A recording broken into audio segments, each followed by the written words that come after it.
Good ஆஃப்டர்நூன்மா. இன்னைக்கு நடந்த Tamil junior questions எப்படி இருந்ததுன்னா, கொஸ்டின் பேப்பர் வந்து நான் கொடுத்துருக்கேன் பாருங்கள். பிப்ரவரி 2025 கொஸ்டின்.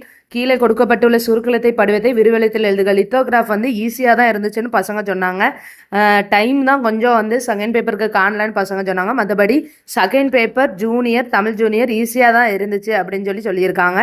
அடுத்து வந்து பார்த்தீங்கன்னா 2வது கொஸ்டின் வந்து இவ் கொக்கி நேர்கோடு மற்றும் வளைவு கோடுகளுக்கு எவ்வாறு எழுதப்படுகிறது என்பதை உதாரணங்களோடு விளக்குக. 3வது கொஸ்டின் சுருக்கம் என்றால் என்ன, அதை எழுதும் முறைகளை உதாரணங்களோடு விளக்குக. இந்த சுருக்கம் என்றால் என்ன, நம்ம நேற்று போட்ட வீடியோவில் வந்து நம்ம இதை சொல்லியிருக்கோம். சுருக்கம் என்றால் என்ன, அதுக்கப்புறம் வந்து என்னன்னா தனி குறிச்சொல் என்றால் என்ன, இதெல்லாம் நேற்று வந்து நம்ம வீடியோ போட்டதில் அந்த டெஃபினேஷன் கொடுத்துருக்கோம்.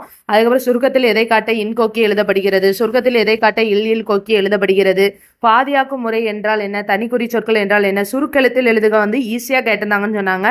படிப்படியாக, அதை தவிர, பழிச்சொல், அடிச்சுவடு, அவசியம், அத்தியாவசியம், மாண்பு, நியாயமானதை, விஸ்தரிப்பு, தொழிலாளி, அங்குமிங்கும், பரஸ்பரம், கோபதாபம், வாகனங்கள், அபிப்பிராய பேதங்கள். அதுக்கப்புறம் வந்து என்னென்னா அவுட்லைனும் உங்களுக்கு ஈஸியாக தான் இருந்துச்சுன்னு சொன்னாங்க. ஃபுல்லாகவே வந்து என்னென்னா படித்த கொஷின்ஸ் தான் வந்துச்சு. தமிழ் வந்து ஜூனியர் வந்து ரொம்ப செகண்ட் பேப்பர் ஈஸியாக இருந்துச்சுன்னு சொன்னாங்க.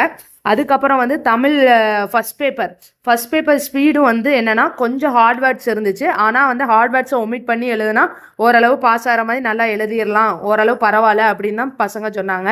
அந்த ஃபஸ்ட் பேப்பர் ஸ்பீடில் என்னெல்லாம் இருந்துச்சுன்னு சொன்னாங்கன்னா, ஆதரவற்றவர் வந்து தனித்து வாழ்கிறது, ஆதி திராவிடர், குழந்தைகள், இந்த மாதிரி வந்து இருந்தது. அப்புறம் மழைநீர் சேகரிப்பு, மழைக்காலம், இது சம்மந்தமாக வேர்ட்ஸ் வந்துச்சுன்னு சொன்னாங்க. லெட்டர் பாட்டில் வந்து உதிரி பாகங்கள் பற்றி வந்துச்சுன்னு சொன்னாங்க. மற்றபடி ஓவராலாக தமிழ் ஜூனியர் வந்து ஓகே, அவ்வளோதான். அதாவது என்னென்னா second paper easy, first paper வந்து ஹார்ட் வேர்ட்ஸ் ஒமிட் பண்ணிட்டு எழுதுனா ஓரளவு ஈஸியாக தான் இருந்திருக்கும்.